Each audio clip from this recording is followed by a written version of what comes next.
Good morning, everyone, and welcome to Workforce and Business Development Policy and Finance Committee. I'd like to call this meeting to order.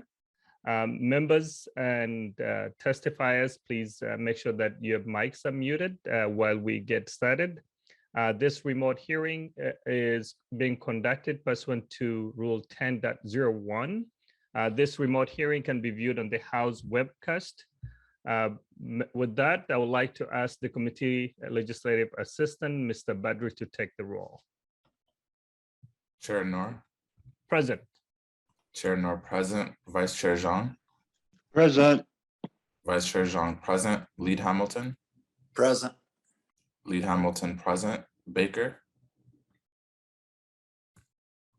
Baker. Davnie. Davnie. Frankie.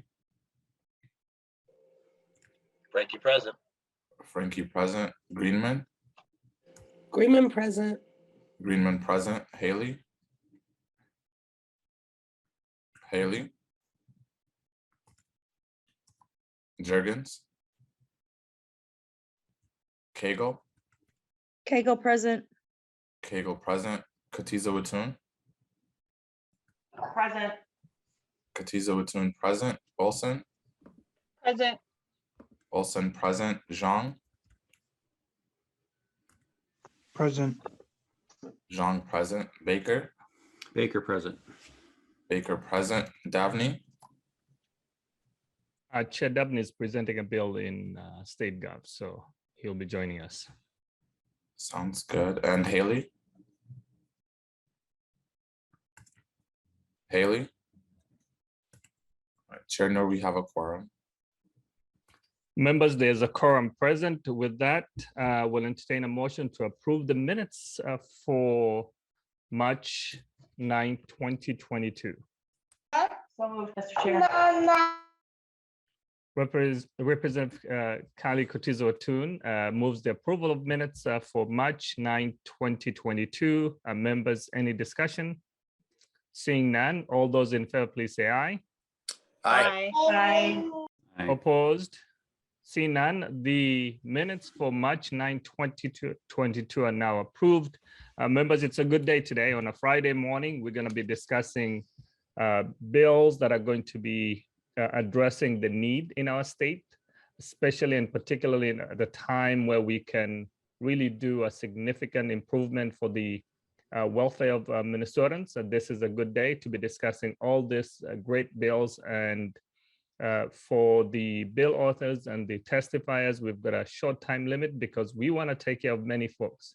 And that means that we keep on time so we can do the work that is necessary for this committee. These bills are going to be for informational hearing, meaning that we're going to be sending a memo to the Chair of Capital Investment, Chair Lee, once we have the hearing and discussed the bills. With that, I'd like to start with the first bill. Vice Chair Agbaje, you have House File 3663. Welcome to the committee this morning, and please proceed with the introduction of your bill. Thank you so much, Mr. Chair and members of the committee. So today I'm presenting House File 3663, which appropriates $6 million to the Phillips Wheatley Center to rebuild Camp Parsons. This camp has been a staple in the community, allowing young people a chance to experience nature's beauty and learning about earth and other sciences. My testifier will discuss more about the importance of revitalizing this camp and its importance to young people in our community. Thanks, Mr. Chair. Thank you, Vice Chair Agbaje. So to your testifier, Ms. Burks, welcome to the committee. Please introduce yourself for the record and proceed. Thank you so much, Chair Noor, Representative Agbaje, and members of the Workforce Business Development, Finance, and Policy Committee. Thank you again for considering our proposed $4 million investment, which is included in the governor's budget to restore the Phillips Wheatley Community Center's Camp Katherine Parsons. My name is Suzanne Burks, and I'm the Executive Director of Phillips Wheatley Community Center located in North Minneapolis. Phillips Wheatley was founded in 1924 and is one of the oldest African-American nonprofit organizations in the state of Minnesota. For more than 66 years, we have owned and operated the 106-acre camp in Watertown, Minnesota. The camp was named after Katherine Parsons, who gifted the property to us to focus on disadvantaged, underrepresented at-risk youth to ensure they have access to quality outdoor enrichment experiences. We believe investing in the camp will reverse the underrepresentation, underinvestment in these types of programs and experiences, particularly for African-American youth in North Minneapolis, however, for at-risk youth in general. We also strongly believe that the camping experiences at the Camp Katherine Parsons will address three critical areas that we believe we're all concerned about. The first is crime and safety. The camp will provide short-term experience that will have long-term life-changing benefits. And I just point to two of your current and past colleagues who attended the camp as youth, Senator Bobby Joe Champion and former Senator Jeff Hayden, respectively. The second is to focus on the achievement gap. We'll be designing enrichment programs with our partner, the Science Museum of Minnesota, to intentionally address the achievement gaps in STEM. And lastly, climate change. We hope by exposing the youth to the importance of conservation will spark an interest in becoming environmentalists to protect our precious resources such as water, trees, and more. In addition to the benefits young people will receive at the Camp Katherine Parsons will boast unique environmental characteristics.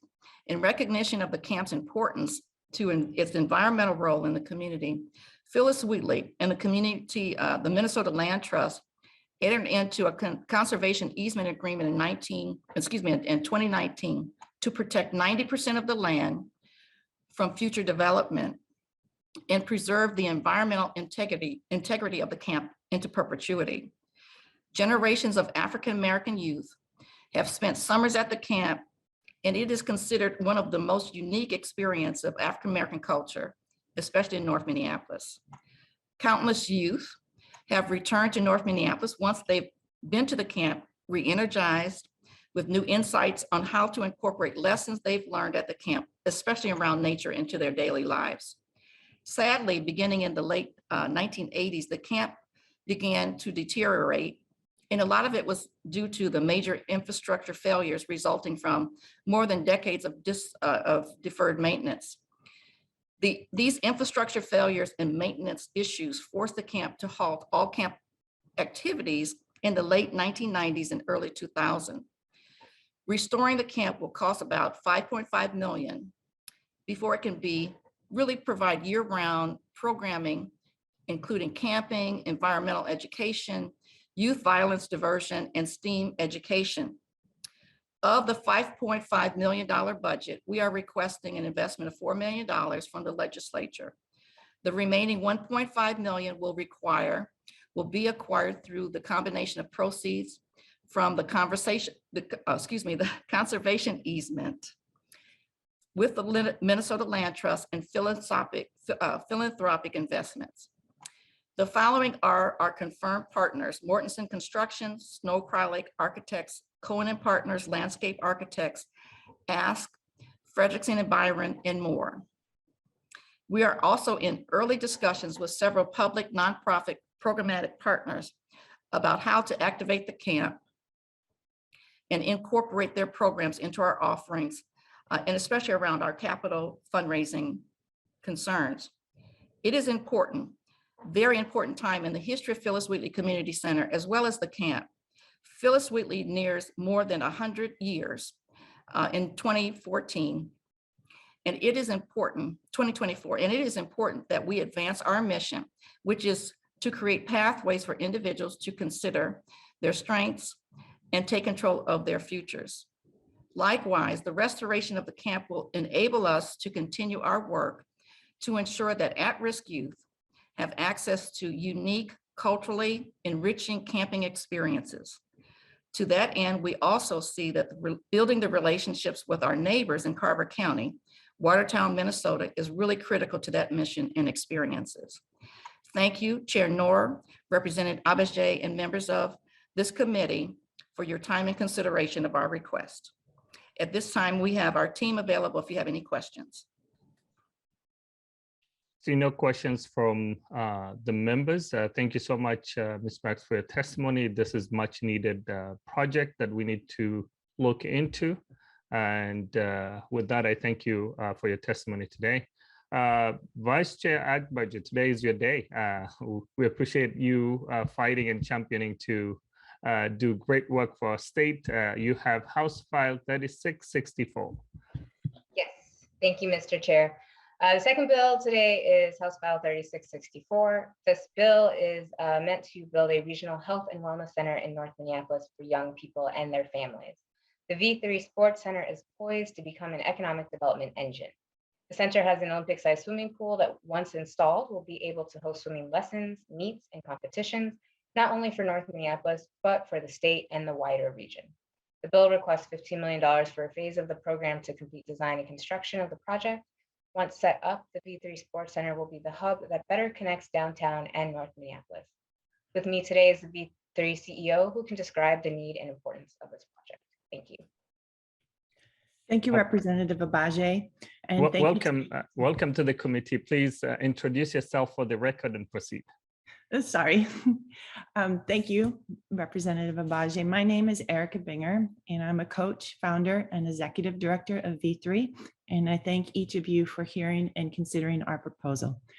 Your support of our proposal will be transformational to an under-resourced, marginalized community, creating a North Minneapolis asset and regional destination in Minnesota. When fully developed, it will provide more than 80 full and part-time jobs, as well as bring up 40,000 new visitors annually who will spend money in our community, helping to create more economic stability, business opportunities, and equity. The V3 Center is easily accessible via public transportation, walking and biking, and is located near Highway 94. It will showcase the 2021 Olympic Trials 50-meter event pool with 600 spectator seats and 400 on deck. It will have an instructional pool to chip away at the nearly 3 times higher drowning disparities in communities of color, workout areas, athletic programming, and a therapy pool, which North Minneapolis does not have. STEAM integrated programming utilizing the building as a classroom so youth can learn, for example, about water filtration, event production, music curation, marketing, etc., which will lead to career explorations and pathways and ultimately jobs. A cafeteria adding to the dearth in sit-down restaurants in our community, incubator spaces to enable new businesses to test their ideas and then spin off. It incorporates drop-in childcare to alleviate an obstacle to health and wellness in our community, 4 multi-use courts that can host small and large events like tournaments, career fairs, graduation parties, etc., bringing resources and jobs back into the community. Your allocation of $15 million will help us continue to move forward on the center and leverage other resources. Over the next 30 years, the V3 Center will generate over $200 million into the local economy. Instead of being the epicenter of some of the worst disparities, we can emulate a model of equity. This is incredibly important, as I've witnessed firsthand what our programming does and how it impacts youth and families. Your investment will contribute to the center of collaboration, ensure our disproportionately large number of youth and families have access to programming and infrastructure, and contribute to the economic and social transformation of North Minneapolis. Thank you again for hearing and considering our proposal.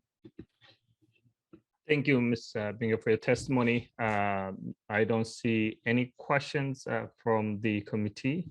And this is one of the recommendations that was added in the governor's recommendation. So looking forward to a great project coming up there. With that, thank you so much for your testimony. Vice Chair Agbaje, you have House File 3790. Please introduce your bill and proceed. Thank you so much, Mr. Chair. House File 3790 continues on with the theme of supporting our youth. This bill is requesting $2 million in programming funds for a youth center in North Minneapolis. The second request is for $6 million in capital investment to acquire a property, design, and construct a new youth center facility. North Minneapolis has limited places where young people can go after school, be around trusted adults, and have a safe place to play and learn. The state's investment in our young people starts at the beginning, and we cannot wait until we need to intervene after something has gone wrong. Having a dedicated youth center, especially one that can complement the burgeoning programs in my district, will be beneficial to positive outcomes for young people across the city, but particularly on the north side. And with that, I'll turn it over to two testifiers who can explain more. I see the first testifier is Dr. Clarence Hightower. Welcome to the committee. Please introduce yourself for the record and proceed. Thank you, Mr. Chair. My name is Clarence Hightower. I am Executive Director of Community Action Partnership of Hennepin County. And thank you so much for this opportunity to talk about a project that is of interest to the young folks in our community. This project, as described, responds to both to the violence that has both impacted and affected African-American youth in our community in a way that very few people can understand. The project, the Rosa Parks Center for African-American Youth Development, suggests a tripartite involvement from, first of all, the Minneapolis Public Schools, where they would sell the project a building for $1, and it would be one of their surplus school buildings. That school building would be operated and managed by Community Action, and then with the support of funds from the legislature. But it will really be ran by young folks in our community. One of the things that we're really excited about is the addition of a STEM program that Summit Academy OIC is poised to bring to this endeavor and really create a space for young folks in our community. The visionary of this project is Al Flowers Jr., and he's going to join me in sharing his excitement for this project. AJ, please. Al Flowers Jr., please. Welcome to the committee. Please introduce yourself for the record and proceed. Hi, I'm Alfred Flowers Jr. I'm the project coordinator for the Young People Task Force of the Unity Community Mediation Team, which is an organization centered around transformation, accountability, consequences, and transparency for police and community within our community of Minneapolis. As a Young People Task Force, we conducted a series of conversations throughout Minneapolis to speak to our young people, to ask them exactly what it is that they believe can help them have a better success moving towards in the future. Without a doubt, all our young people unequivocally said that they need a place of safety and refuge where equity and reconciliation are standards. Youth aspirations are cultivated and celebrated, where African-American youth are inspired, encouraged, and guided to holistic, self-sustaining futures of economic opportunity and stability. Also, what we was able to do within that time frame, we was able to identify 7 major service components that our young people feel as though is going to help them get to the next level in life and be successful. Those 7 components were, number 1, it was self-actualization and self-value. Number 2 was reconciliation and mediation. Number 3 was economic development.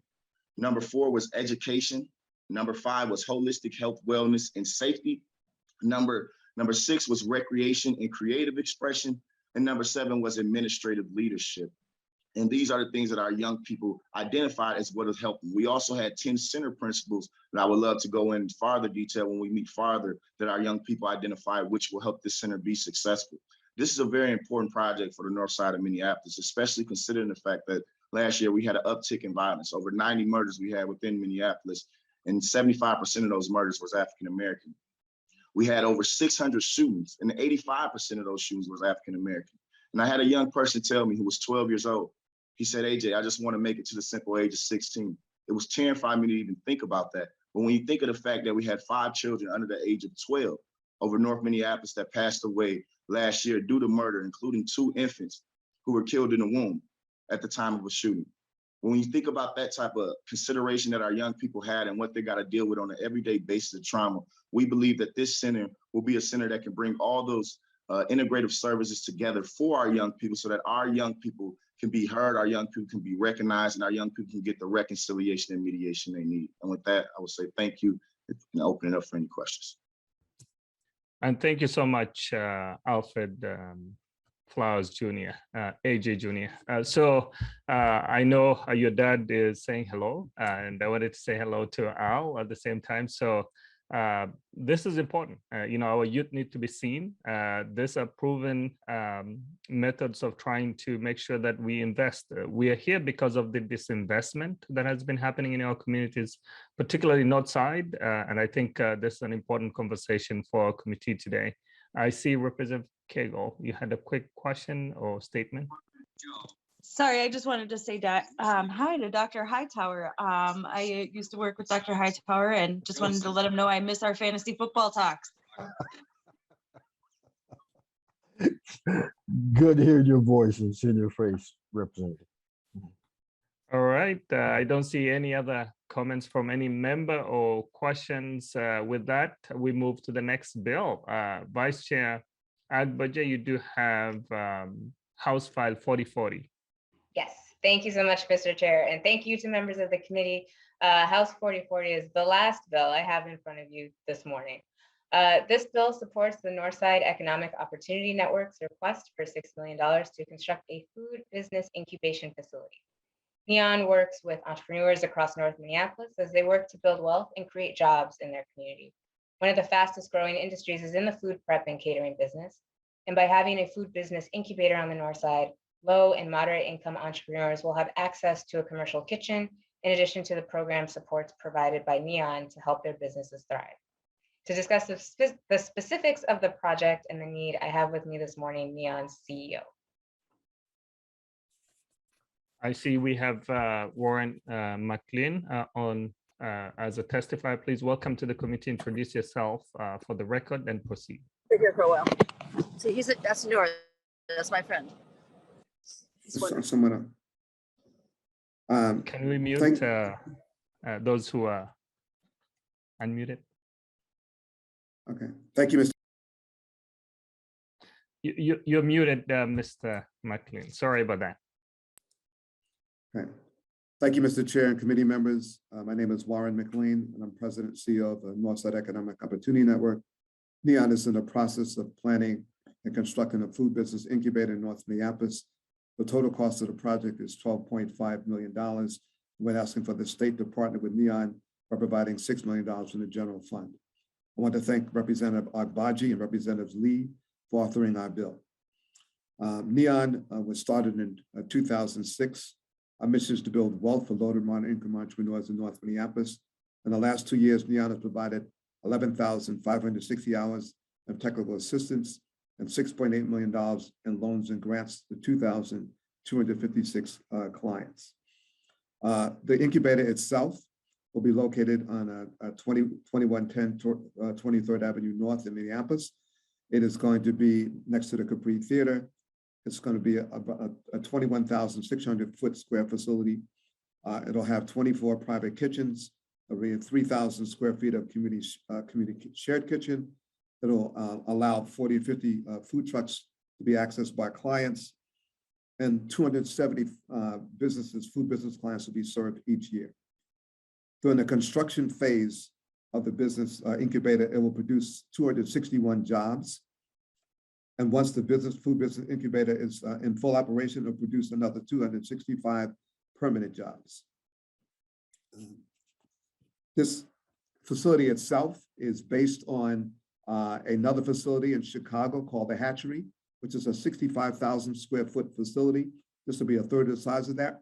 That facility is located in West Chicago, which is the toughest part of Chicago, but it's been a boon to Chicago in that area. And it's been a very catalytic center there. I just want to describe our committee. We have a campaign committee that will help raise the additional funds. And that committee consists of the following members: Doug Baker, David Mortensen, Van Sopperman, Steve Wellington, Peter McLaughlin, Tim Baylor, Patrick Troska, and our chair is James Pierce. To date, we've raised about $3.8 million, and we have other opportunities pending. So thank you, Mr. Chair, for the opportunity to present, and I welcome any questions. Yeah, okay. Now he just finished. I missed him because I was talking to Laura.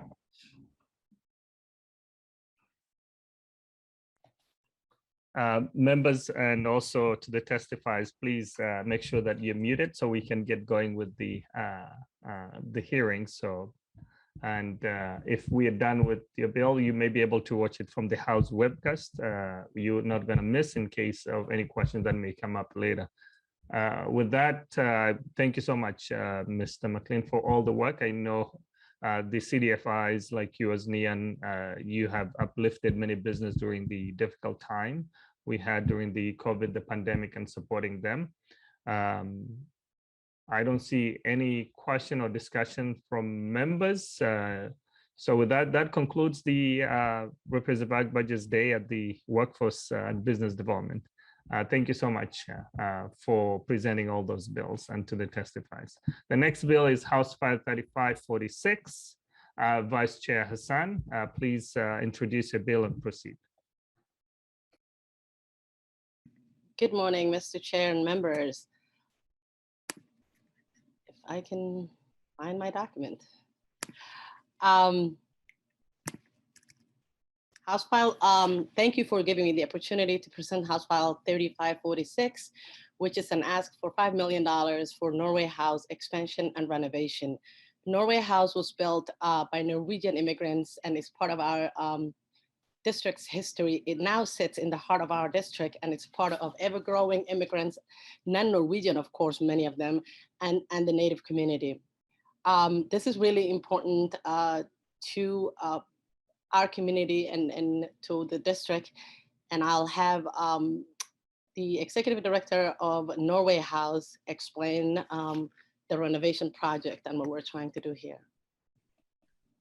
I have Ms. Christina Carlton as a testifier. Welcome to the committee. Please introduce yourself for the record and proceed. Thank you, Mr. Chair, Nor, and Representative Hassan. Thank you for having us. My name is Christina Carlton. I'm the executive director of Norway House, the Norwegian National Center in Minneapolis. We are located, and I will share my screen for a little PowerPoint presentation. I hope that's all right. We are located on Franklin Avenue, close to Chicago Avenue in Minneapolis. And we have been there now, a staple in the community for about 6 years. You see it on my screen in the background here on Franklin. We are introducing, hopefully considering a $5 million to complete our expansion of the Innovation and Culture Center, which is a $20 million project, expansion of our existing 12,000 square feet that we currently have to complete our vision of becoming the National Norwegian Center in the United States. We are located in a challenged neighborhood that we are wanting to be a positive impact for our community. We are partnering with several organizations, including the American Indian Center down the street and other organizations with programming and events. Our mission is to connect the United States with contemporary Norway through arts, business, and culture. We do that through our programs that we have at Norway House. We have our peace initiatives that we host every year, where we have current events. We have tenant organizations that are located at Norway House. They bring in new immigrants from the community to work on things like how to get a social security number, how to file for driver's licenses. We are located in that community. That is where Norwegian immigrants first arrived about 100 years ago on the Norway block is what we are calling it. And we have the Minnekirken, which is the Norwegian Lutheran Memorial Church on the same campus with us. And they still have Norwegian services every Sunday. And we're proud to be a partner of them in Minneapolis. We have a business community where we're introducing Nordic entrepreneurs and companies into the US market. And we are doing that as a platform at our venue. We are now expanding 18,000 square feet, and we're hoping that this will be done. We are currently in the process. We are building it, and we have received funding from the Norwegian government and over 1,000 Norwegian Americans that are in the Minnesota.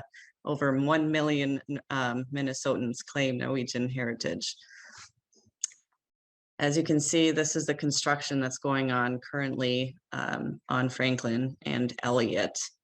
And over the years, and as I mentioned, we are in a challenged neighborhood. We had to board up, but we were not harmed during the riots. The Native American community actually stepped up and patrolled the community, and we're so thankful for what they did. We would like to be a positive influence on the neighborhood, and we are so proud to be located in Minneapolis. Thank you so much, Mr. Chairman, for allowing us to be here today, and thank you for consideration for the $5 million to complete the campaign. Thank you so much, Ms. Carlton, for your presentation. Sometimes we have to show our different cultures and heritage and groups, and I know some of us are proud to be able to see that we're keeping that culture alive. So thank you so much for the presentation. I don't see any question or discussion from any members. With that, I wanted to say thank you to Vice Chair Hassan and to the testifier. The next bill is House File 3566. As I understand, it's going to be presented by Representative Frankie. Thank you, Mr. Chair. Thank you, members, for hearing this bill today.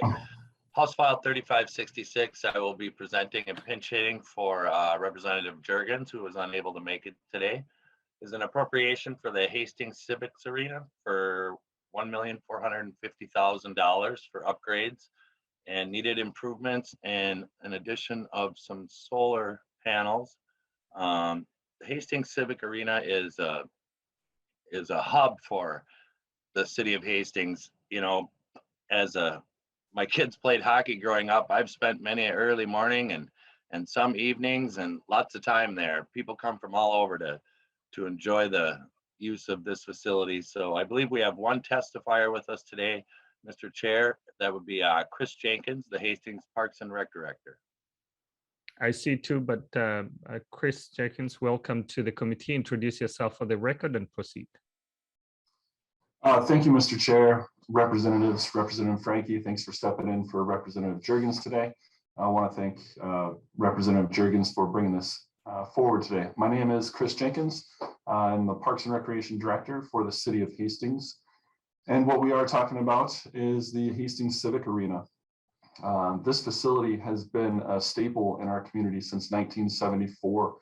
So we're approaching 50 years for that, the East Rink, we call it, with the barn style roof. Hopefully you guys got the information sheet that we shared.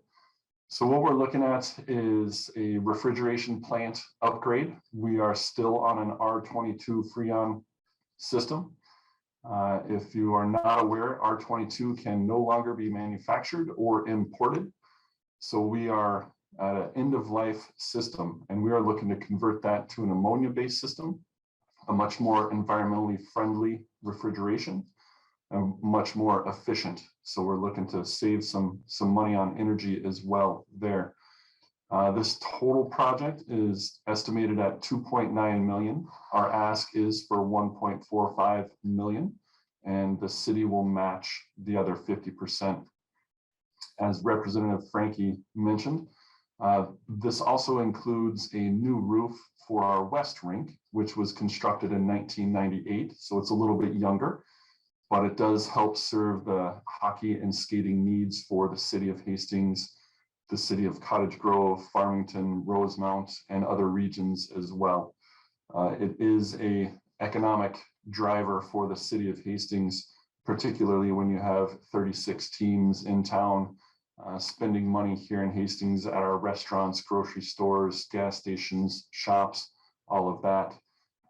But that roof on the West Rink is about 23 years old, and it does need to be replaced.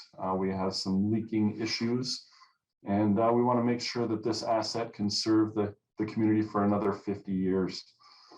As Representative Frankie also mentioned, the project does include installation of a 160 kilowatt solar array on top of that west roof after it is replaced. So this can also help to offset the electrical needs of this facility and potentially put some electricity back into the grid. That is the basics of our project. This facility, as I mentioned, 50 years old. It's served this region.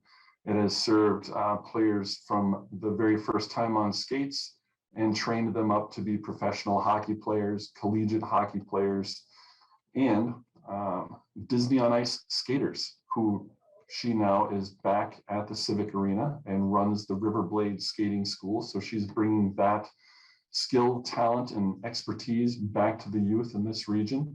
And hopefully they can reach their dreams as well. So that is what I have for you this morning. I can certainly stand for any questions. And thanks again. You guys have a lot of great bills and great projects out there. Thank you so much, Mr. Jenkins. Do we have Dan testifying today? No, Chair, we do not, just myself. All right, just a quick question. Is the Civic Arena a city property which may qualify for the GO bonds rather than the cash appropriation? Yes, sir, it is a city facility, part of the Parks and Recreation Department. And I believe it is also in the bonding bill this year and was part of the governor's suggestion. All right, so most of these bills are usually the cash appropriation that goes through deed. So the way the bill was drafted is to request cash appropriation. We'll take a look at that and figure out the best way to forward that information to the capital investment. So thank you so much, Mr. Jenkins. So any discussion from members? Seeing none, I just wanted to say thank you so much for the testimony, and thank you, Representative Frankie, for presenting the bill 3566 for Representative Jurgens. So thank you. I know Vice Thank you, Chair. Mr. Chair. Thank you so much. Vice Chair Xiong is in another committee presenting a bill. Mr. Chair, I'm back. You're back? All right, great. Good to see you. So you have House File 3628. Please introduce your bill and proceed. 3628. Let me pull up my notes here. Yes, House File 3628 is a bonding request for the African Economic Development folks. And so I will keep this very brief and let Mr. Jean Galugu speak more. Mr. Gilgillo, welcome to the committee again. Please introduce yourself for the record and proceed. You're muted, Mr. Gilgillo. I'm sorry, I didn't know I was muted. Good morning, Chair Noor, Lead Hamilton, and member of committee. My name is Jean Galgalu, founder and the president and CEO at African Economic Development Solutions, a nonprofit organization that serves African immigrants in Minnesota. I'm here to testify on House File 3628. With me, I have one testifier who will share about the project and experience and the challenge and opportunity for this project. Also, I want to thank Representative Xiong for his dedication, leadership, and support to African immigrants in Minnesota. AEDS provides business development training, technical assistance, lending, financial literacy, home ownership, workforce development, and credit placemaking programs to African immigrants. The Africa Plaza project is the project what we're requesting for. AEDS seek $3 million to activate a vacant and condemned building in the Hamlin Midway neighborhood into a tax-generating commercial asset. Located at 678 Snelling Avenue North, the building was originally 1920s era, a former Chevrolet dealership. After its rehabilitation, it will house immigrant-owned grocery stores, retails, cultural museum, and AEDS staff office. The project will help stabilize the neighborhood commercial corridor, serve the cultural food need for immigrant population, and provide taste of Africa cuisine and culture for large community as well. Expected the result, we expect this to create about 50 jobs, increased labor income about 3.5 million, bring value added 6.4 million. Total output is about 11 million. The total local and federal tax little under $1 million. The building will serve as a center for cultural entrepreneurship and revitalize the neighborhood. I ask for your support to this project that will transform the neighborhood. Thank you very much. Thank you so much, Mr. Gelgelu. And do you have another testifier for today's bill? I believe there's one more person. Lisa. Yes. Welcome to the committee, Ms. Kugler, and also introduce yourself for the record and proceed. I'm Lisa Kugler. I'm the development consultant for this project, and I have 2 points to make. The first is I wanted to tell you some things that I didn't know before I started this project. One is the African immigrant community in the Twin Cities is the 3rd largest in the nation. The only ones bigger are in New York and Washington, DC. And it's the most ethnically diverse. There's many, many countries that are represented here. Also, the American Business Survey found that in 2018, 30% of new businesses were founded by immigrants, and 25% of new businesses were founded by people who did not have a high school diploma. So immigrant businesses clearly employ people who have language or credential problems that keep them out of the larger job market. The other point I wanted to make is that owning a small business is a historic path for immigrants in this country since the very beginning. The second thing is, you won't necessarily remember that I tell you that African cuisine is the next food trend, but it is. And as a community, we have some natural advantages to become the African food capital, in part because we have many countries and many choices. So what this project will be is a food hub, which helps business to business transactions to share the marketing and to maximize the market for farmers, manufacturers, and distributors.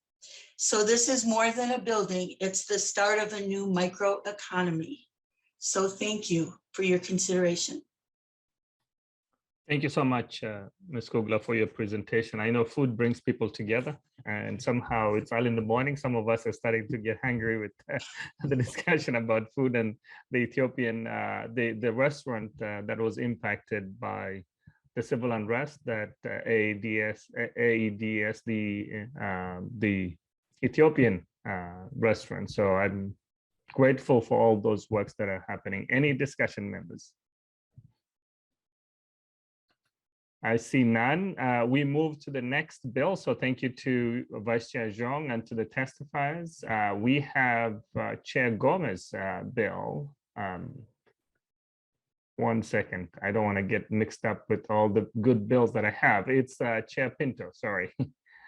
Chair Pinto, House File 3908. Welcome to the committee, and please introduce the bill, Chair Pinto.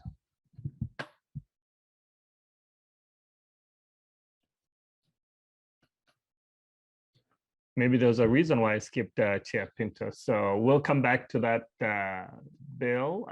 We have Chair Gomez, House File 3927. Please introduce that bill and proceed with your testimony. Mr. Chair, sorry to interrupt. Just wanted to, we got a request from Vice Chair Xiong if we could just hear his bill next. He's waiting to hear another bill in State Gov. So we could have his bill 3973 next. All right, Vice Chair Xiong, I know you are trying to go between two committees this morning. House File 3973. Sorry, Chair Gomez, I know you will agree with me. We just need to take care of our Vice Chair. Go ahead, Vice Chair Xiong.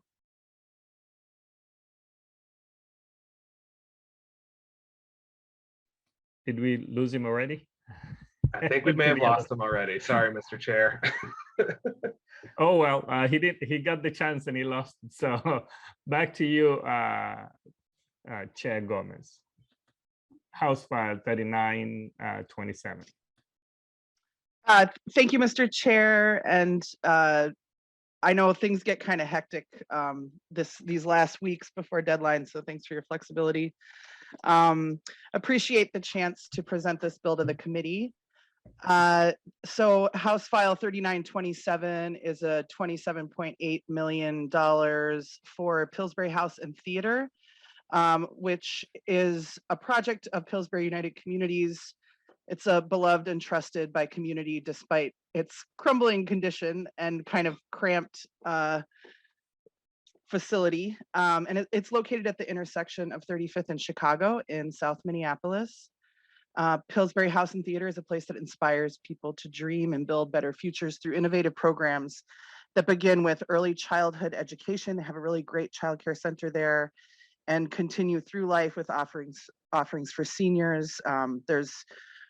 They do classes for folks with disabilities. They do a lot of really interesting kind of like art that goes out into community. It has a black box theater, but also, you know, the people who run it are public artists who understand the way that like art needs to meet people in community where they're at. And so they have just done a wide array of community-based art projects, as well as kind of like that folds in with equitable economic development, which is sort of another focus of theirs. They're home to more than 11, the theater itself is home to more than 11 programs for organizations, and they just have really outgrown their not fully accessible facility. Our Center for Creativity, Community, and Culture, celebrating 140 years and are working to be ready for the next phase of their life.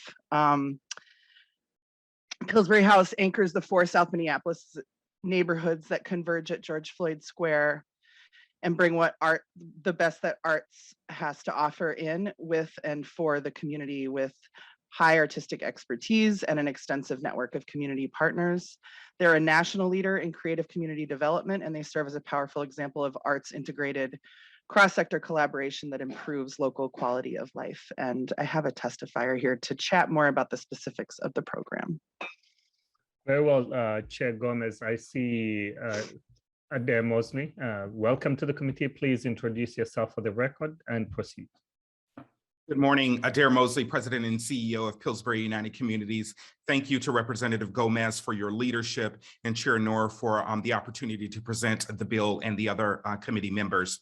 What we are proposing is a studio technical arts campus that will require the acquisition to be able to develop job training programs in media, theater, and tech trades, particularly for Black and Brown young people in our community, and also the expansion of the Pillsbury House and facility. Representative Gomez did an excellent job of describing the impact that this Pillsbury House and Theater has been a mainstay and cultural institution in the South Minneapolis community. Just to give a little bit of context about the economy in terms of arts and culture, it is known that every dollar that the state invests in nonprofits, arts, and culture, it is matched by over $5 from other resources. So a significant amount of economic impact. After the loss of numerous foundational nonprofit organizations in the arts, the creative workforce has been significant, seen a significant loss in opportunity and access to career launching experience. So we've seen kind of categorical disinvestments in our arts and cultural institutions, specifically those that have more proximity to Black and Brown communities. As Representative Gomez mentioned, but to punctuate this even further, the economic impact currently is 40 plus fully employed artists are with the theater, and we propose an additional 35 jobs will be created. And currently, theater and media outlets are dominated by a particular group. While there's a commitment to diversity with the industries, there's not an on-ramp specifically for youth of color. And so currently there is only one Black costume designer in the Twin Cities. Jobs in theater and media are growing, good paying union jobs. and overall employment of broadcast sound and video technicians is projected to grow by 21% by the year 2030. So when we think about the opportunity that we could be tapping into to build a creative economy here, we are trying to create that destination at 35th and Chicago.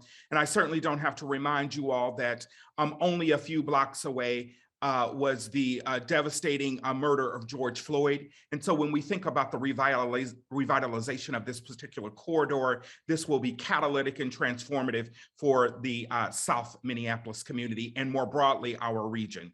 Thank you for the opportunity to present today. Thank you so much, Mr. Mosley, for your presentation and also engaging us to rethink how we fund our arts and culture and different programming. Any discussion members? I don't see any. Just wanted to say thank you, Chair Gomez. Since you already have the floor, I see Chair Pinto, but I wanted to give you the opportunity to present your next bill, Chair Gomez, House File 3928. Thank you. Thank you so much, Mr. Chair.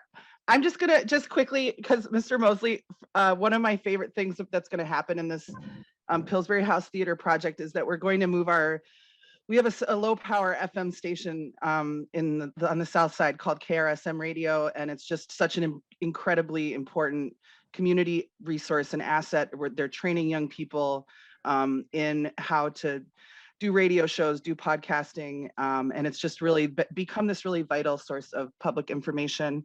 And you can hear my 9-year-old son, he does some station IDs on there. And so he's like, Mom, I'm a voice actor, just so, so you can tune in to 98.3 and check that out. But thank you, Mr. Mosley. Now Do they have an app so that we can tune in to that? Do they have an app? I don't actually know.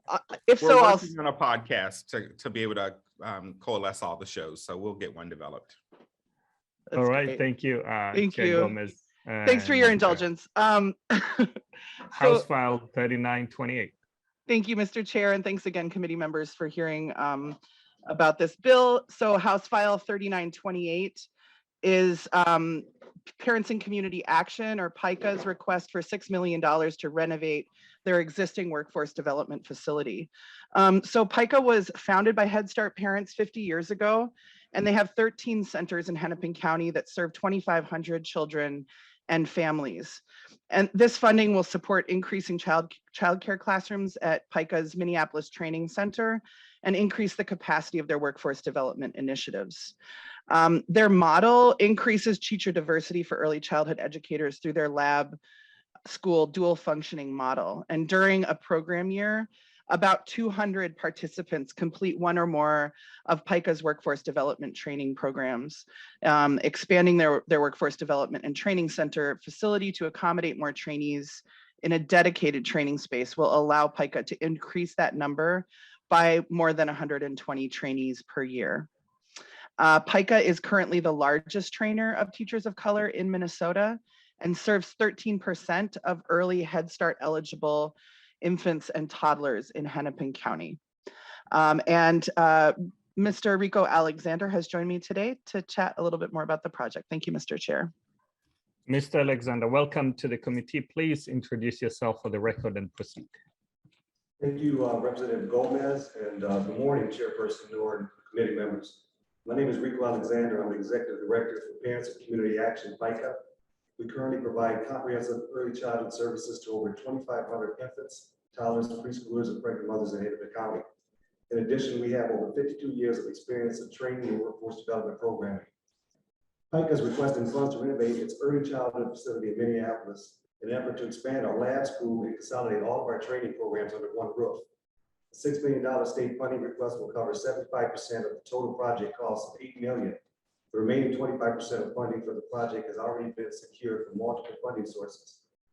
PICA has supported hundreds of individuals from low-income and diverse backgrounds in obtaining certificates and credentials, including child development associates, bachelor's and master's degrees, commercial bus driver's license, food service manager certification, and family service credentials, all leading to full-time living wage jobs.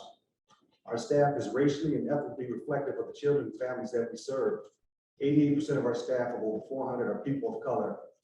100% of our teachers have a college degree, most of whom acquired it through the support of PICA and its training programs.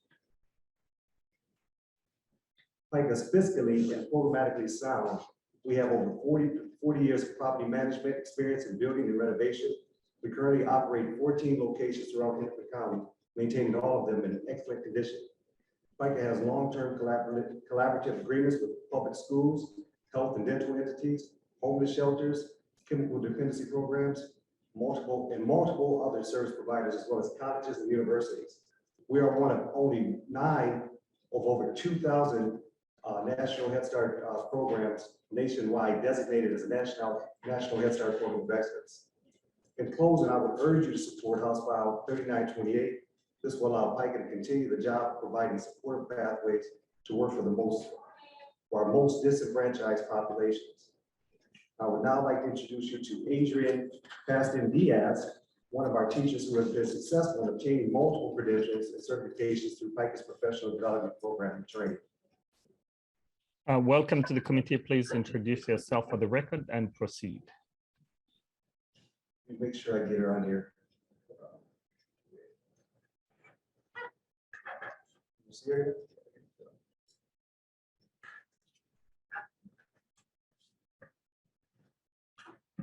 Good morning, Chairperson and NOR and community members. My name is Adriana Paston Diaz, and I'm a Head Start teacher at Parents and Community Action in Minneapolis. I'm here to tell you my story and how my family and I have benefited from PICA. I was born in Mexico and raised with my grandparents. My family at that time consisted of my husband, my daughter, and a baby on the way when I moved to Minnesota in 2005.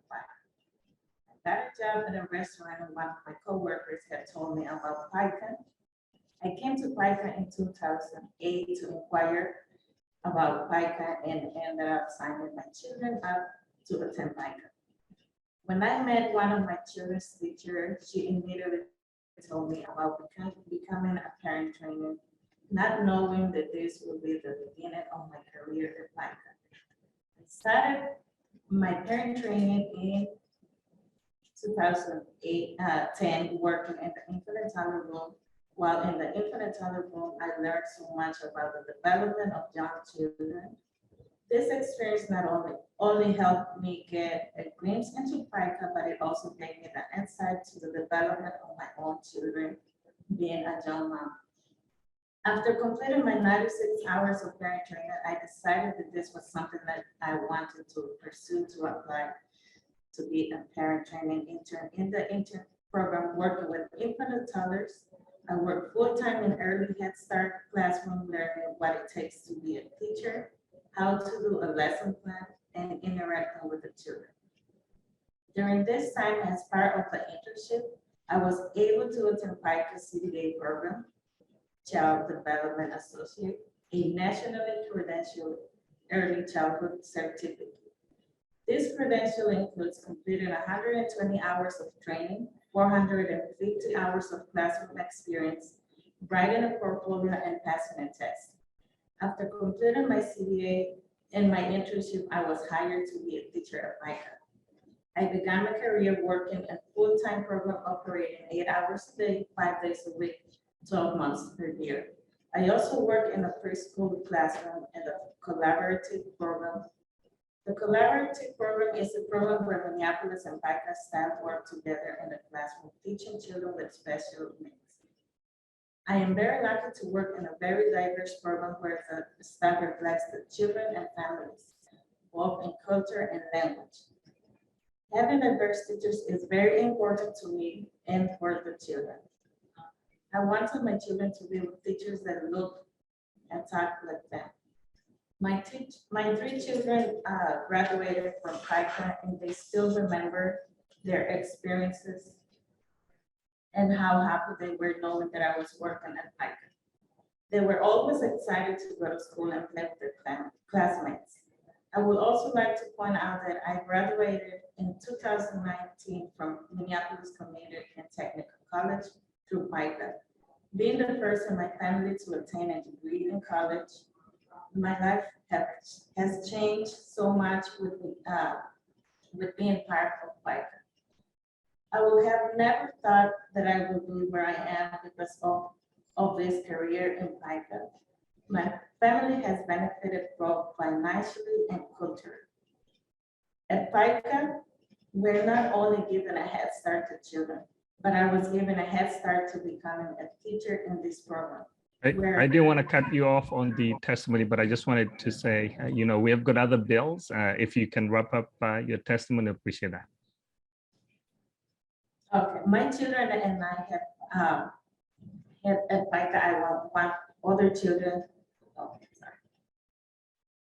Well, I just want to say as a teacher of color and because of the opportunities I was given, I now have the credentials, full-time job, and a security knowing that I have the skills, knowledge, and desire to make the world better for children and families. My life story is living through. Thank you. Thank you so much for your testimony. As we all know, early start is key to the lives of many young people, and we appreciate all the work that is being done at PICA and also those who are being served. So thank you so much. I don't see any discussion from any of the members.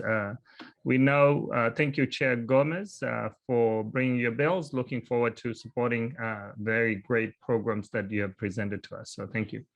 The next bill, we go back to Chair Pinto, 3908, House File 3908. Please proceed with the introduction of the bill. Thank you so much, Mr. Chair. My apologies for before, and I have to put in a little plug for the bills you just heard as the House Early Childhood Chair. They're great bills. Thank you, Chair Gomez. So members, the bill before you would establish an Ethiopian Community Center. Right now, there is an Ethiopian Community Center in our state, and it's a little office on University inside of a really big building, just a little office and not a place where the community can gather, engage. This is something that I've been working on for several years. I'm really excited by. I'd like to turn to my testifier, if I may, Mr. Chair, and then I'll have some comments after that. All right, I do see you have two testifiers, Dwayne Dutsweli. Please introduce yourself for the record and proceed.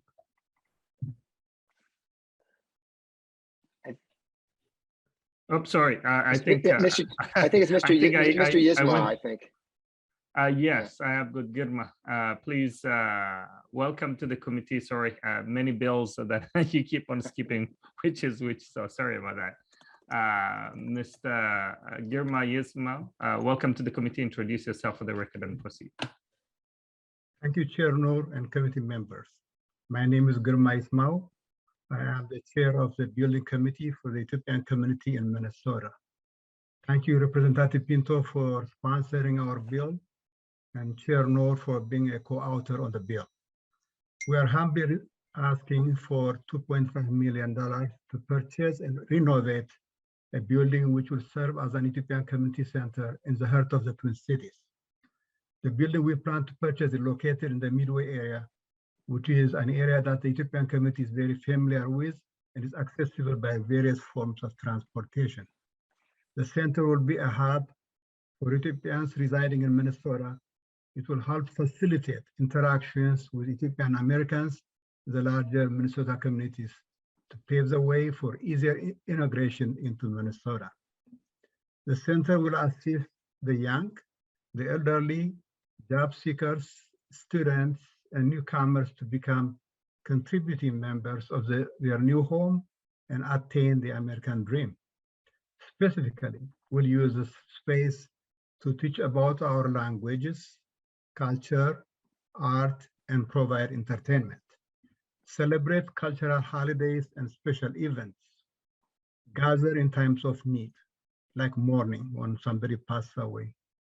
Workforce development, including interviewing skills, resume writing, job training, coordinate mentoring programs, primarily for high school students who are college bound, facilitate support groups and offer counseling services, translate documents of various kinds, connect with our community and the state at large. Thank you for taking the time today to learn about our vision for an Ethiopian Community Center in Minnesota. We look forward to welcoming you all to the center when it's up and running. Thank you. Thank you so much. Go ahead, Mr. Chair.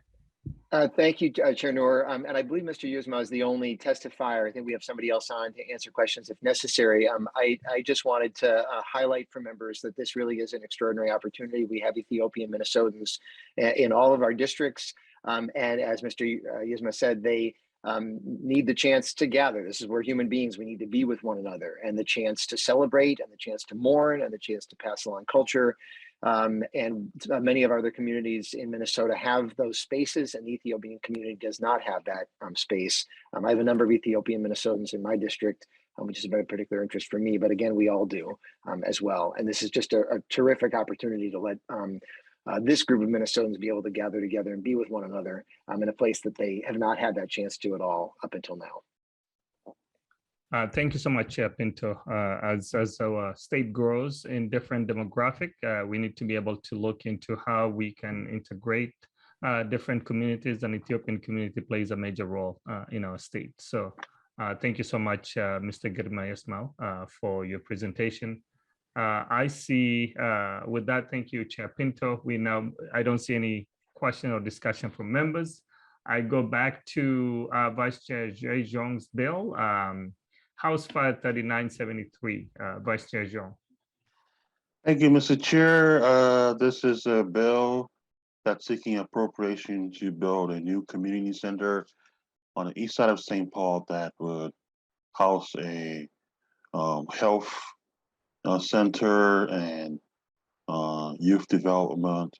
I have two testifiers here today to speak on this project, and so I'll keep this very brief and hand over my time to them.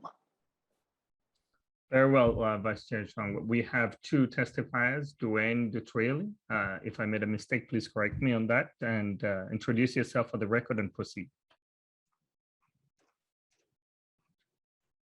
Hi, good morning. My name is Doug Hill, and I am representing Proceed. I'd like to thank you for this opportunity to present Chairman Noor. Proceed was started 25 years ago, was founded by Progressive Center for Education and Economic Development.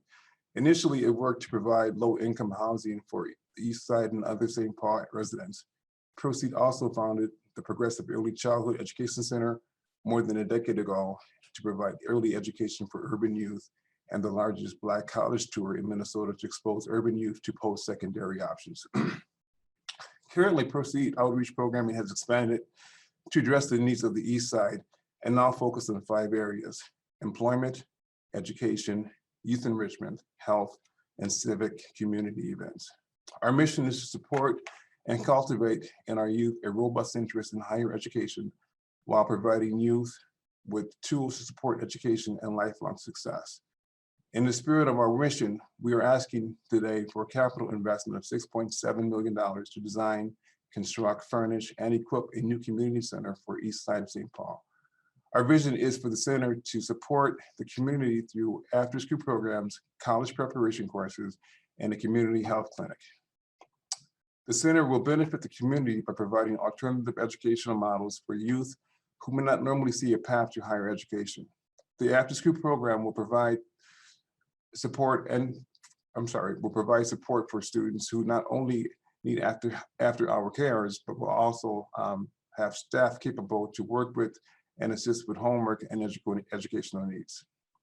Lastly, Proceed Inc. is partnering with mHealth Fairview Clinic to address the healthcare disparities identified by the Ramsey County Community Health Assessment within the 55106 zip code of East St. Paul.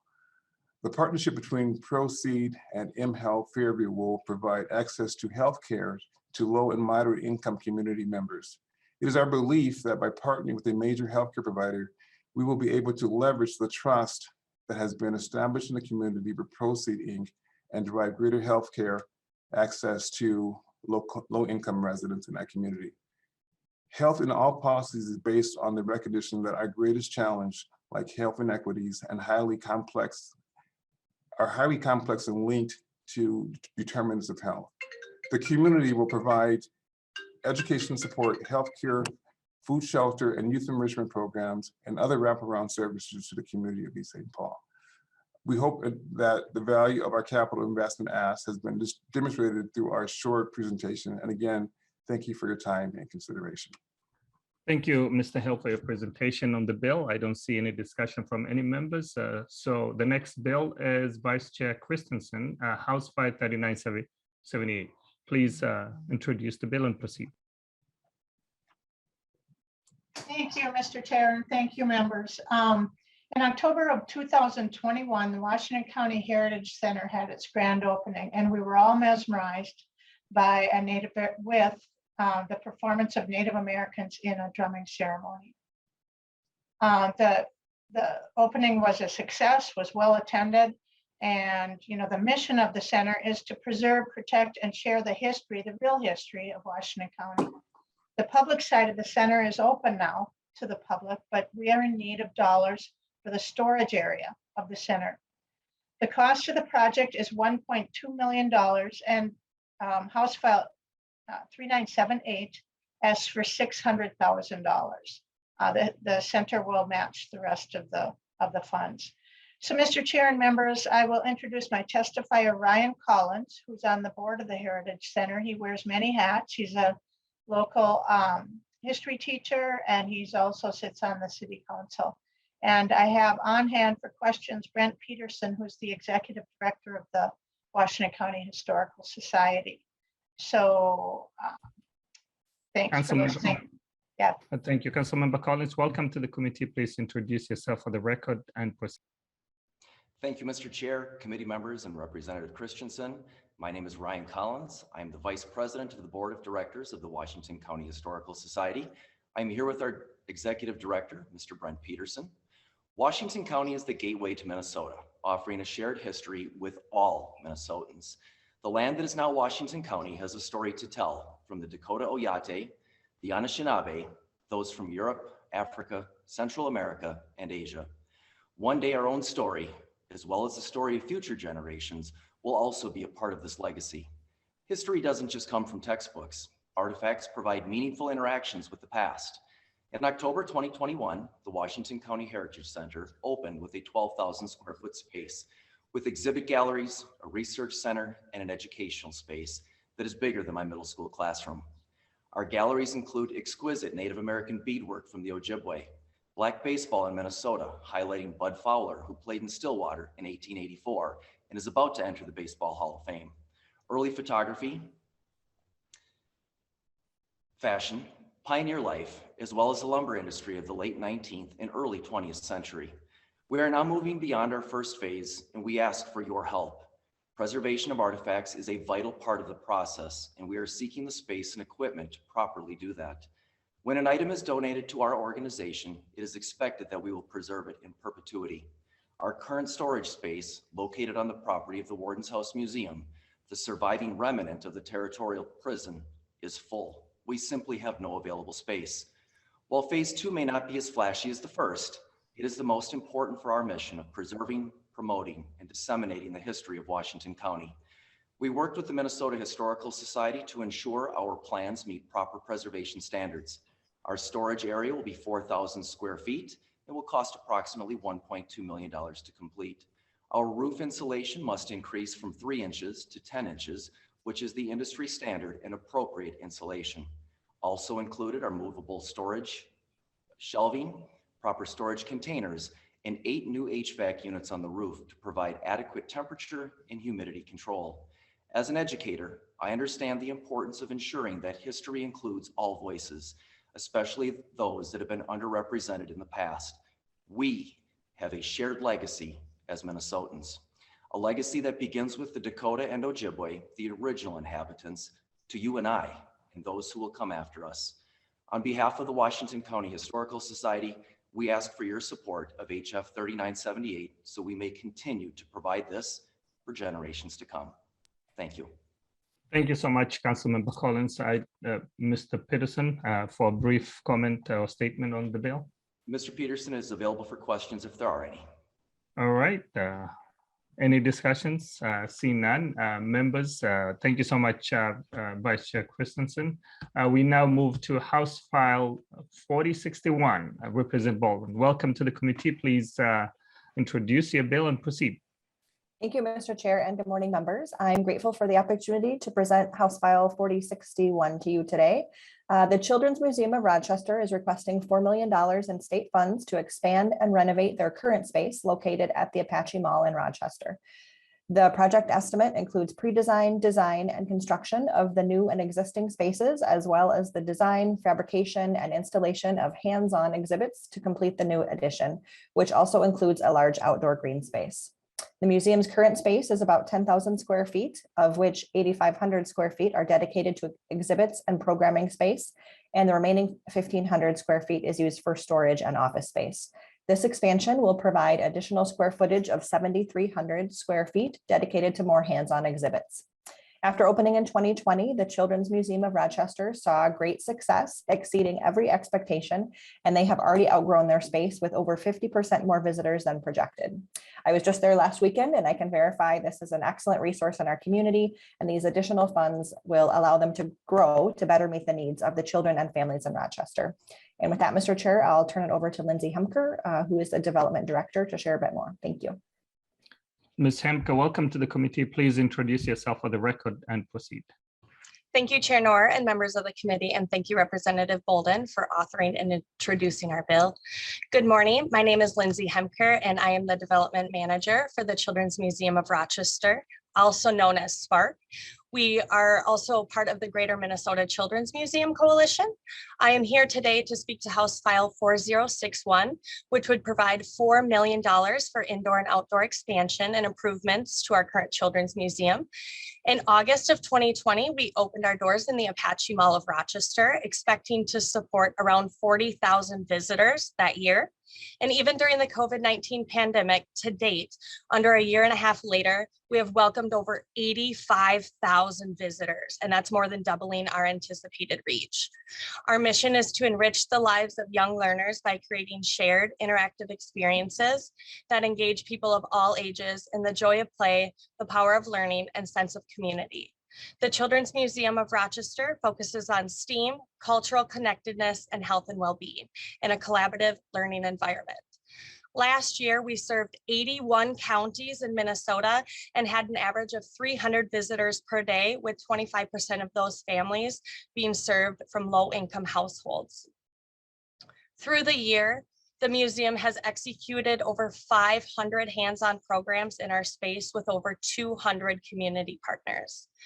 Our expansion will provide access to more hands-on exhibits, programming, summer camps, field trips, free nights for families who may not be able to afford access to our museum. We plan to add over 15 full and part-time jobs to help enhance our visitor experience. Last fall, St. Mary's University of Minnesota Rochester conducted a research survey within the Rochester community, and the results of that survey had showed that over 60% of families have yet to come to the museum due to the pandemic, but indicated that they will attend in the next year or two. Visitors that had attended stated that they would like to see more space, more exhibits, and more outdoor exhibits and activities during those warmer months. It is clear that the expansion is needed, and we do not currently have the capacity for growth we have already seen in this short amount of time.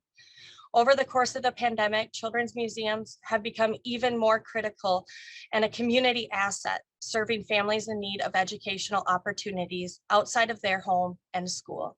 We see a tremendous need in our community, and we do not anticipate this need subsiding. It is our duty to see that this gap is filled. Thank you for your time and consideration of House File 4061. Have a wonderful weekend, and I'm happy to stand for any questions. Thank you. Thank you so much, Ms. Hemke, for your testimony. I don't see any discussion from members, so thank you so much, Representative Boldon, for presenting the bill. We now move to House File 4088, Chair Davnie. Thank you, and Mr. Chair, and good morning. Over the past 2 years, U.S. Bank has reevaluated its physical needs in my community in the face of significant changes in how people engage in banking over the last several decades. They have made the generous decision to donate its large parcel fronting on East Lake Street, the major cultural and commercial corridor in South Minneapolis, to a longtime entrusted statewide community institution, CLUES, I'm going to get this wrong, Mr. Chair. Comunidades Latinas Unidas en Servicio for the economic opportunity, for an economic opportunity and wellness hub. I got it. I did it. Well done, Mr. Chair. My apologies to everyone who speaks Spanish. This East Lake Street location is proximate to a significant and growing Latinx community. The parcel, which will be owned by CLUES, is being developed to also provide space for a Native American-led nonprofit and 2 Black-led retail and housing spaces, all reflecting the rich diversity of my community. Committee members have a document in their packet outlining the project. With me today, Mr. Chair, is Ruby Lee, President of CLUES. Ms. Lee, welcome to the committee. Introduce yourself for the record and proceed. Thank you so much, Mr. Chair.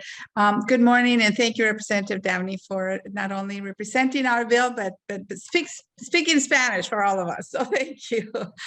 Good morning, Mr. Chair, members of the committee. My name is Ruby Lee. I am president of CLUES, Comunidades Latinas Unidas en Servicio. CLUES is Minnesota's largest Latino-led nonprofit, founded 41 years ago, and now with offices in St. Paul, Minneapolis, Wilmer, and Austin, Minnesota.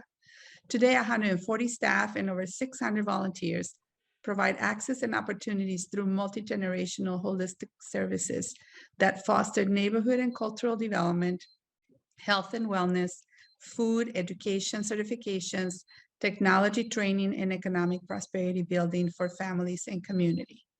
CLUES has provided services and outreach on Lake Street in particular for over 2 decades. As our staff and services have grown, we have been forced to split apart into different rental locations. We are looking to build a permanent home where we can bring back all services under one roof and one-stop hub. Our proposal also contributes toward the local neighborhood recovery and redevelopment on Lake Street. As Representative Davnie said, last fall, U.S. Bank selected CLUES and 2 other nonprofits as beneficiaries of a donation of their property on Lake Street. We are super excited to present our proposal and seek your support to build and own our own economic opportunity and wellness hub on the 2800 block of Lake Street in Minneapolis. Funding will support the pre-design, design, and construction and equipment of a one-stop community hub, where people will have greater access to holistic, integrated bilingual services, including adult and youth education, technology and workforce training, employment support, mental and chemical health clinics, a housing resource center, a healthy food area, and daycare center. The one-stop hub will increase access to holistic multi-generational family support services and equitable access for the people in Minneapolis and surrounding cities to thrive.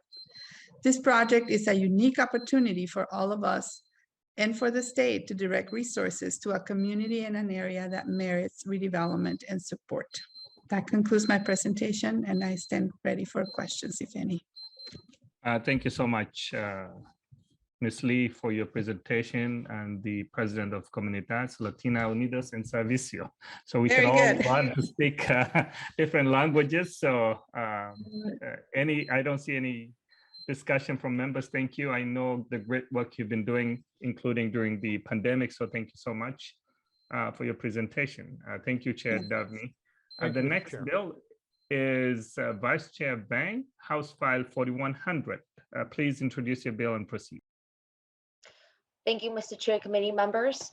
My bill, House File 4100, would appropriate $2,856,000 for a grant to Sewa AIFW, a nonprofit that primarily serves South Asians, immigrants, and refugees to acquire, construct, and renovate their facility in Boldon Center. I know we're supposed to keep our testimony short, so I'll yield the rest of my time to my testifier, Raj, who's the executive director and can go more in depth about the work of their organization. Ms. Chowdhury, welcome to the committee and proceed with your testimony.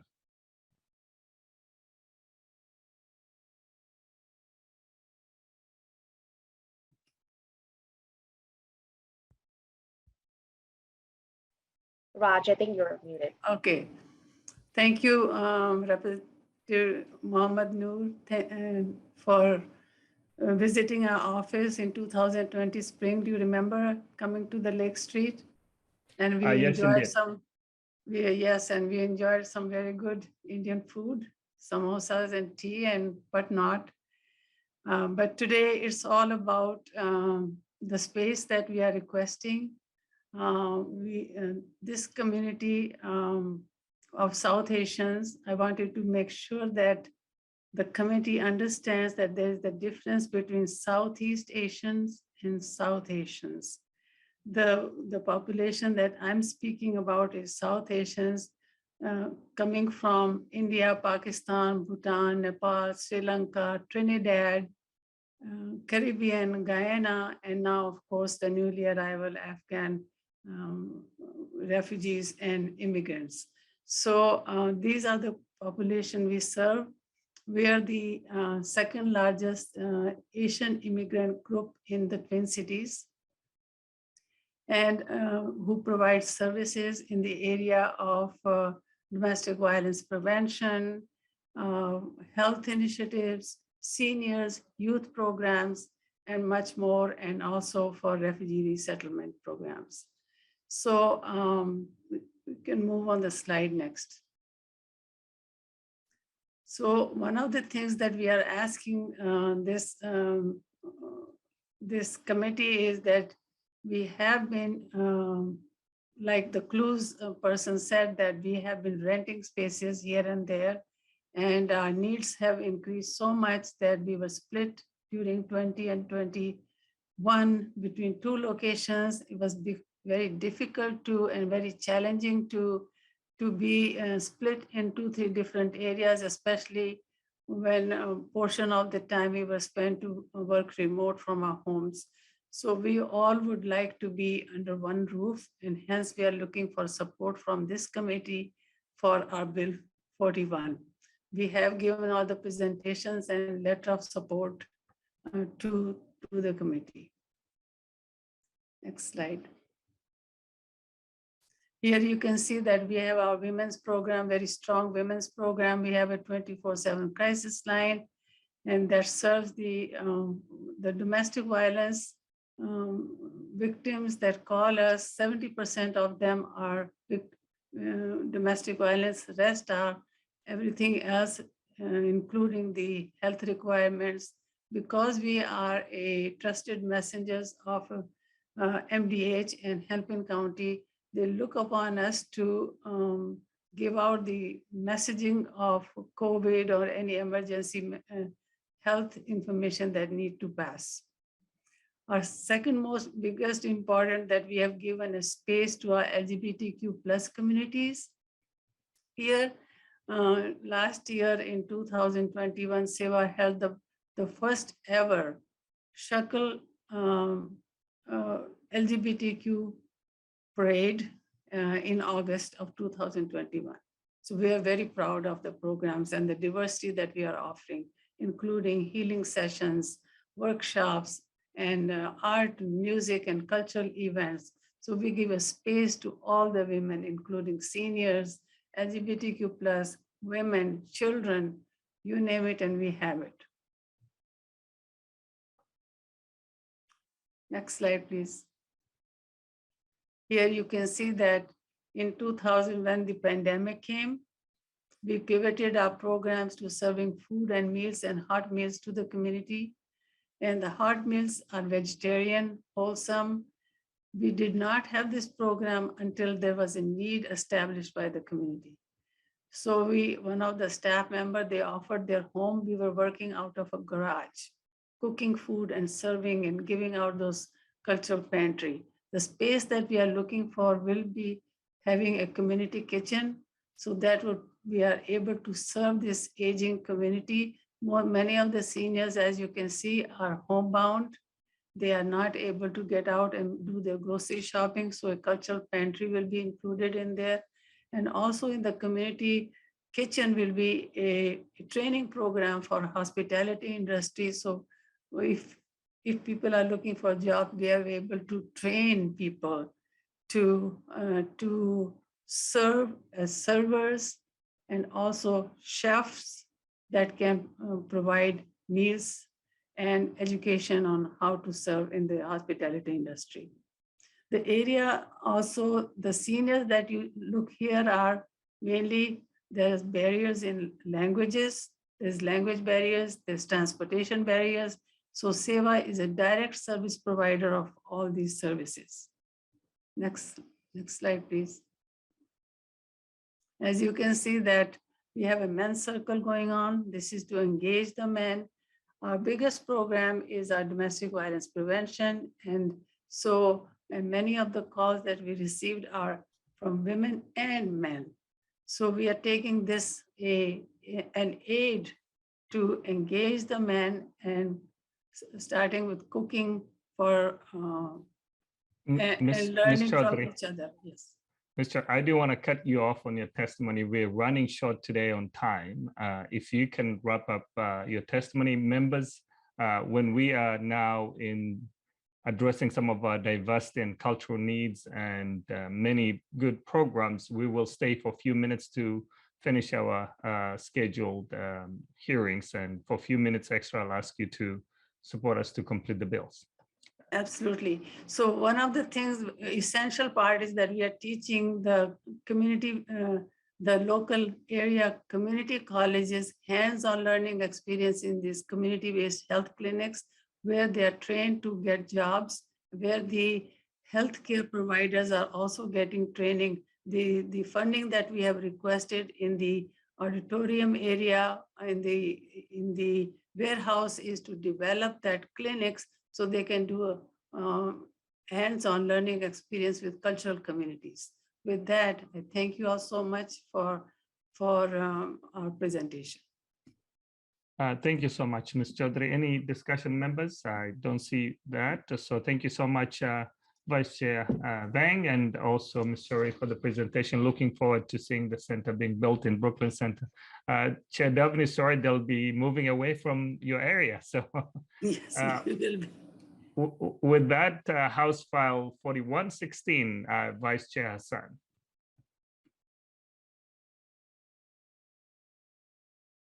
Thank you, Mr. Chair. I know you guys are short on time, so I'll be very quick. Thank you, Mr. Chair. Our next bill is House File 4116. Is the East Phillips Neighborhood Institute funding. As you guys know, East Phillips is one of the state's most diverse neighborhood and perhaps most polluted. East Phillips Neighborhood Institute envisions building a space that hosts organic urban farming, local business, and affordable housing. With that, Mr. Chair, I have two testifiers who can explain this ask better, and I'm asking them to be very brief. Thank you. Thank you. I see Mr. Dean DeVos. Welcome to the committee. Introduce yourself for the record and proceed. Committee members and chair, thank you. My apologies for my voice. I lost it yesterday at a rally for this project in which we had thousands of people attending. And my name is Dean DeVos. I am the president of the East Phillips Neighborhood Institute. It is a nonprofit that is driving this project. The East Phillips project is very significant for a bunch of reasons.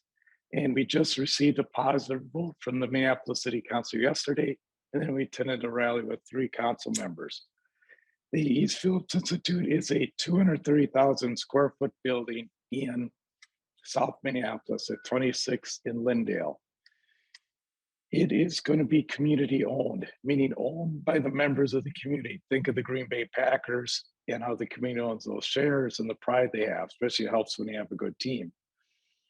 This building will have both hydroculture, aquaculture, housing for the homeless, community spaces, environmental spaces, World Cafe, bike shop, and other elements that are being incorporated.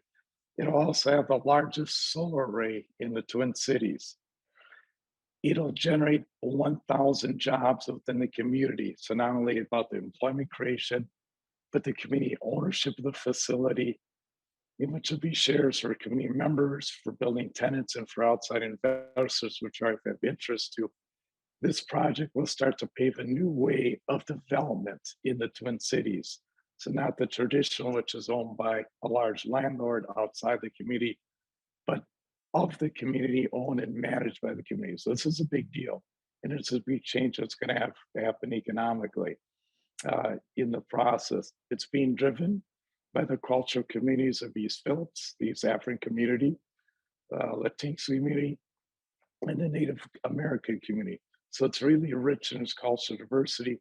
It is very vivid number of jobs. It'll have the largest solar in Minneapolis, which Jim has Staples out of North Minneapolis put together. So it's a complex, rich economic opportunity, so much to the point that the city of Minneapolis and council members are actually looking at using this blueprint that we've developed with the East Phillips community to look at the Lake and Nicollet redevelopment, to look at the Upper Harbor redevelopment, and the Herc site downtown.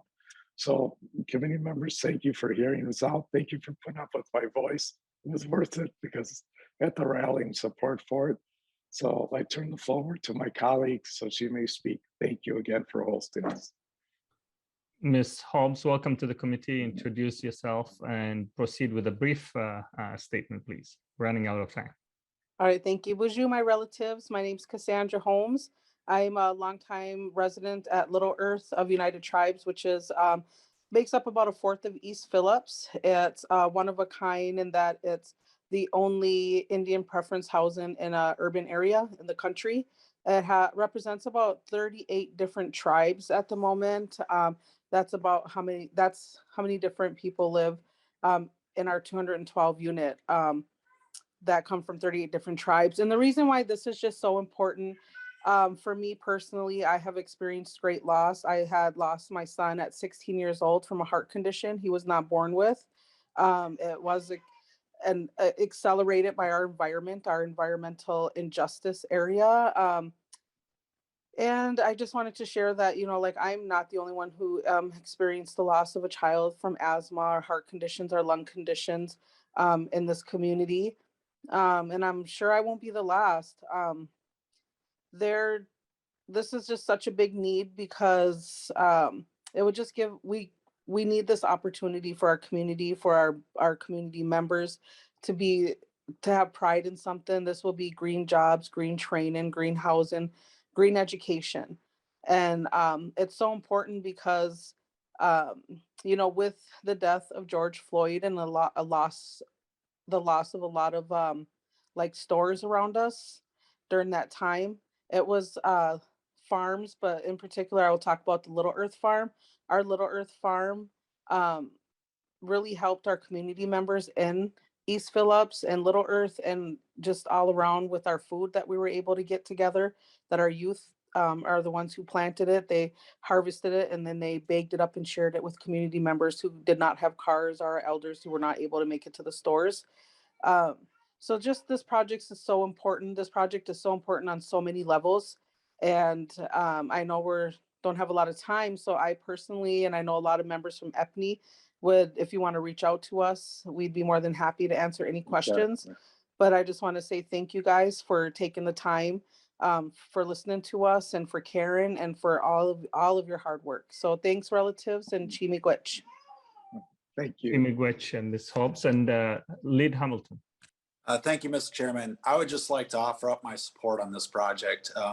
A few years back, my friend, former Representative Karen Clark, took me to South Minneapolis, specifically to the neighborhood to take a look. And we were sitting in my vehicle right outside of the building where this project is being proposed.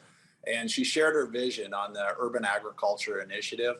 We also toured the Little Earth Farm there, which the testifier spoke to. So I just want to offer up my support to this project. Thank you to the testifiers, and thank you, Lead Hassan. Thank you. Thank you so much, Lead Hamilton. I know this is an important conversation, especially in my city, and with an opportunity to create 1,000 jobs. We should never be walking away from communities. We are going to be discussing how the funding goes. So the next bill is Chair Lee, who is the Chair for Capital Investments. So please welcome to the committee. Introduce your bill, House File 4188, and please proceed. Thank you, Chair Noor, Vice Chair Xiong, and Lead Hamilton for the opportunity to present House File 4188. This is for Avenues for Youth, a shelter in North Minneapolis that support youth ages 16 to 24 in Hennepin County. And the request is for $6 million to Avenues to acquire property, design, and build a new trauma center building. And with that, Mr. Chair, I'll turn it over to the director. Welcome to the committee. Please, Katherine, introduce yourself for the record and proceed. Good morning. My name is Katherine Mears, and I am the Executive Director of Avenues for Youth. Chair Noor, members of the committee, thank you for the opportunity to testify in support of House File 4188. Also, thank you, Representative Lee, for authoring and introducing this effort. At Avenues for Youth, we support youth experiencing homelessness with shelters in both Minneapolis and Brooklyn Park. Minnesota is facing an unsheltered homelessness crisis. Avenues works every day to address that crisis, but shelter capacity in the metro and statewide is not even close to enough to meet the need.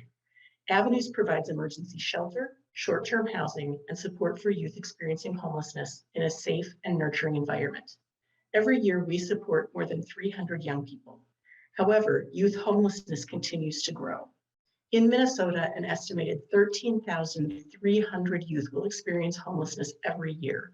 73% of them are Black, Indigenous, and people of color. 30% of youth experiencing homelessness report they stayed in an abusive situation because they had no other housing options. Youth experiencing homelessness have distinct needs that are different from those of single adults or families. When provided developmentally appropriate supports, youth can successfully move into stable housing and thrive as young adults. Shantasia, who has allowed me to share her story with you today, is a perfect example. Shantasia came to Avenues after living in an abandoned house and couch hopping. She was angry, depressed, and suicidal. But over time, she opened up to staff about her dream to become a nurse. She took full advantage of the education and employment resources that Avenues offers, and while living at Avenues, she became a certified nurse assistant. She has now moved into her own apartment and is pursuing a career as a registered nurse. Youth like Shantasia need a home to call their own, and shelters can provide that home as they prepare for more permanent options. Avenues plans to build a new building for our shelter and transitional housing program in Minneapolis, one that is trauma-informed and meets the specific needs of youth. Our current Minneapolis building was built in 1934, and it's beautiful, but it served many purposes over the years before being converted to a shelter. The space does not adequately meet the needs of youth recovering from trauma. Crowded conditions forced us to reduce capacity during the COVID-19 pandemic, a reduction that we can ill afford when the need is so great. A new building will allow us to grow our programming to fill the gap between the needs of youth experiencing homelessness and current shelter capacity. But financing shelter capital projects is difficult. From the federal government down to city governments, there are minimal funding options for shelter capital. It requires us to braid multiple funding streams in small amounts over the course of a multi-year campaign. This session, Minnesota has an opportunity to make an unprecedented and historic investment in critical infrastructure that saves lives. If we wait, youth like Shantasia will continue to couch hop, live on the streets, and stay in abusive situations. Avenues is seeking a cash appropriation through the bonding bill to help us build a new facility so we can provide a safer and more accessible shelter for our youth experiencing homelessness. Thank you again for this opportunity to speak to this crucial investment for our organization and our community. Thank you so much, Ms. Mears, for your presentation. Looking forward to supporting our homeless individuals, so thank you. With that, I don't see any discussion from members. Chair Moran, you're going to take us home with your bills, House File 3658. Well, good morning, Mr. Chair and members. I want to thank you so much for this opportunity to present bills for this committee today. Today, you've been able to show the great need in diverse, underrepresented, disadvantaged, and underserved communities that have historically not been invested in equitably by our state. So this is an opportunity that we can hear, learn, and do better. Because I do believe that when we begin to see a change in the practice of investment, we can create a more safer, productive, and a stronger state. So my first bill up, Mr. Chair and members, is the House File 3658. The Black Gate will be a Black-owned and operated community asset that will contribute to economic independence for artists and entrepreneurs who have historically been excluded. I have more to say, Mr. Chair. It's been a long day. I'm going to stop there and allow my testifier to proceed. Mr. Jones, welcome to the committee, and introduce yourself for the record and proceed. My name is Setu Jones. I am a visual artist based in Frogtown. I've been a practicing artist here in Minnesota for the last 50 years. Thank you, Chair Noor, committee members, and especially thank you, Representative Moran, as my representative and who has introduced this bill to your committee. And thank you for introducing me. The Black Gate, as she said, will be a Black-owned and operated community asset that will contribute to all the economic independence of artists and entrepreneurs who have historically been excluded. Located just 2 blocks from the Green Line's Dale Street station, the Black Gate will be an economic development initiative in a historically underinvested neighborhood that will create temporary jobs in design and development and construction. It will provide 7 arts-related permanent jobs and provide income generating opportunities for artists and entrepreneurs via exhibition space, studio space, and education and teaching space. You know, at this time, I would like to ask my fellow presenter, James Garrett, managing partner with Formula Architects, to share a slide with you of our vision. The Black Gate will also add much needed housing and studio space for working artists. The Black Gate will have a commercial kitchen that will allow creative culinary artists the time and the resource to experiment with cuisine. This space will also be able to support community events and activities. The Black Gate will have a library and archives to preserve the works of Minnesota artists of color. The Black Gate will also be a self-sustaining, short-term and long-term rental and provide earned income and be a model for other developments focused on preserving the works of artists of color. With an investment of $2.5 million from the state of Minnesota, the Black Gate will be shovel-ready within 12 months. And thank you, and I should also say it's an honor to be here with so many deserving projects. Thank you so much, Mr. Jones. And I don't know if Mr. Garrett wanted to add any to that. Otherwise, wanted to return it back to Chair Moran. Yeah, I can just be brief. My name is James Garrett Jr., managing partner of Formula. I'm the architect of this project and a mentee of Setu for many years. Setu has had so many contributions to this community and done so much for the neighborhood and for the arts community. I'm also a visual artist.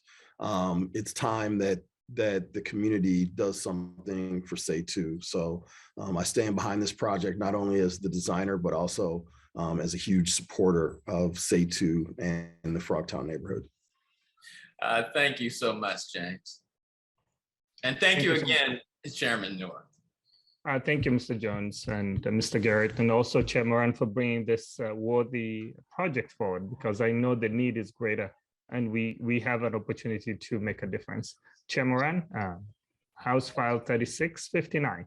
Yes, Mr. Chair. So House File 3659 is a capital investment request for acquisition, design, and construction of an innovation center for community gathering, career development, and supportive housing. I'm going to be short because I have a great testifier who will proceed with his part. Mr. Sana, welcome back to the committee. Please introduce yourself for the record and proceed. My name is Tony Sana, CEO of the Sana Foundation. Thank you, Chairman Noor, and thank you, Representative Moran, for the support. We want to build an innovation center. We want to do something outside the box that's a little bit different. Obviously, by listening to people, we know that there's a huge shortage of space, especially for communities of colors. And so, although we are looking at the need for building culturally specific. We also look at something where it's culturally inclusive, that all walks of life can come in. We would like to build someplace where we can be an incubator for businesses and nonprofits to come. We've done a really good job as an organization to leverage our expertise and our infrastructure to help other smaller growing nonprofits. And so other smaller organizations could come and be housed there and use our expertise and co-collaborate. We also look at there's a shortage of community meeting space in this area. It would be designed on the light rail in the Midway area, which would be connected to both cities and around a lot of college students as well.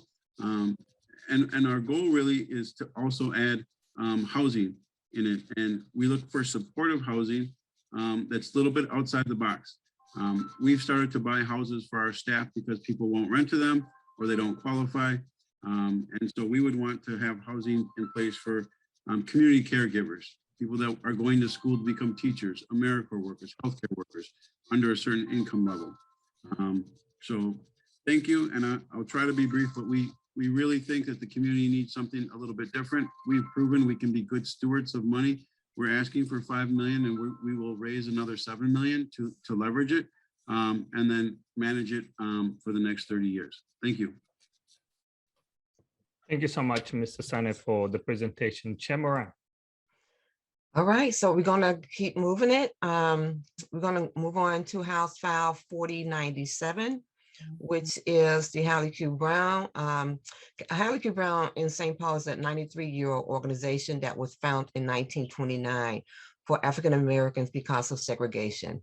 Hallie Q. Brown today is an African American nonprofit social service agency open to everyone. It has 6 programs, which from early childhood to preschool to the basic needs of a food shelf and the clothing, to programming for seniors, and it's a multi-service hub for programming and projects. And I will stop there and allow my testifier to talk about the work that they do at Hallie Q. Brown. Mr. Palmer, welcome to the committee. Please introduce yourself for the record and proceed. Thank you, Chairman Noor. I am Jonathan Palmer, Executive Director for Hallie Q. Brown Community Center. Chairman Noor, members of the committee, thank you for allowing me to testify today, and Representative Moran for introducing this bill. Hallie Q. Brown, as I said, has been here as the lighthouse of the community, serving as a central gathering point for the African American community in St. Paul. We're the only African American organization of our nature in St. Paul. And so we serve as a place that people can gather, people can get resources, connect into the things that they need. During the pandemic, we actually remained open the entire time as an essential service agency, providing childcare for children of essential workers, providing food and emergency resources to people in need. We actually maintained a client choice when most food shelves had to go to a pre-packed box or had to go to closing. We innovated, added an online order form, and created a way for people to still get what they need, taking food out into the community and gathering. We delivered over 1.5 million pounds of food in 2020 and 2021 combined. What we are looking at right now is a project to expand the Martin Luther King Service Center. So our original location was at 553 Aurora. It was a union hall. It was part of the casualties of the highway when it came through the Rondo community. So we constructed the Martin Luther King Center in partnership with the city and have operated there since 1972. In 2000, we did a expansion to increase some of the activity space. And what we're looking at right now is the opportunity to expand with the center. We have our early learning center, which serves 42 children, and it's 6 weeks on up to 5 years. It was originally an FDR New Deal program. And we also have a youth enrichment, which is a school age program that also provided distance learning during the pandemic, which serves 30 students. However, we have a 250 student waiting list. And it's because we don't have enough program space, classroom space. We also have a wide variety of people coming in for basic needs, food, clothing. We need additional space to be able to provide that to people. Our vision is to create kind of an open space where people can shop for things, where people can get their resources. We also host an archive, a historical archive officially in the center that preserves the history of the Rondo community. One of the key pieces of history in the state of Minnesota, which is in danger of being lost over time.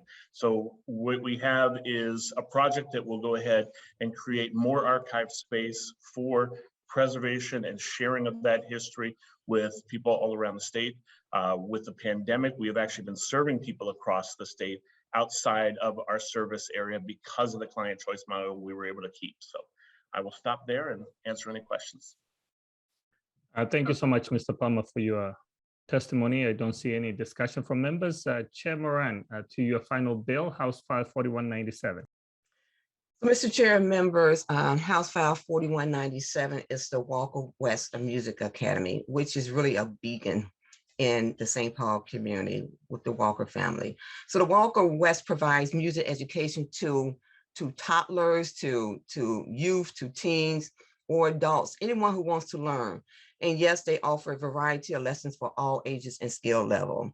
Walker West has music education, concerts, community events rooted in the African-American experience for people of all ages to gather, explore, and grow through music. And they were awarded the Regional Cultural Treasures Award by the Ford and McKnight Foundation. And I will stop there to allow my testifier to speak to the need. Thank you so much, Madam Chair. Mr. Halsey, welcome to the committee. Please introduce yourself for the record and proceed. Yes, I'm Braxton Halsey, Executive Director of Walker West Music Academy. What I would like to do is transition this to our founder, Reverend Carl Walker. He can talk a little bit about the community connections, and then he's going to hand it off back to me, and I can give you more specs on the project. Very well, Reverend Walker, welcome to the committee. Please introduce yourself for the record and proceed. Let's see, I know he's on. You can go ahead, Mr. Halsey. I think here he comes. Okay, I am Reverend Carl Walker. I have been with Walker West. We started Walker West in 1988. That's almost 34 years of producing music to the community. I believe that Walker West, as stated before, is a gem of the community. We have participated in the Jazz Fest. We've also received many awards, as was mentioned, including the Sally Award from the Ordway Theater. I would say that we have produced students who are playing all over the United States, as well as in Hawaii and other parts. We feel that we produce teachers, professors, people who are in political office and such. So Walker West is, I would say, one of the most important organizations that's kept the guns out of the Black youth and giving them an opportunity to create with another form of communication. And that is with their hands on the keys or playing orchestral instruments or band instruments. In addition to that, we give them good moral character so that when they leave Walker West, they can represent well. And thankful, we're so thankful, Grant West and I have had the opportunity to meet so many people. We are actually a global neighborhood at Walker West.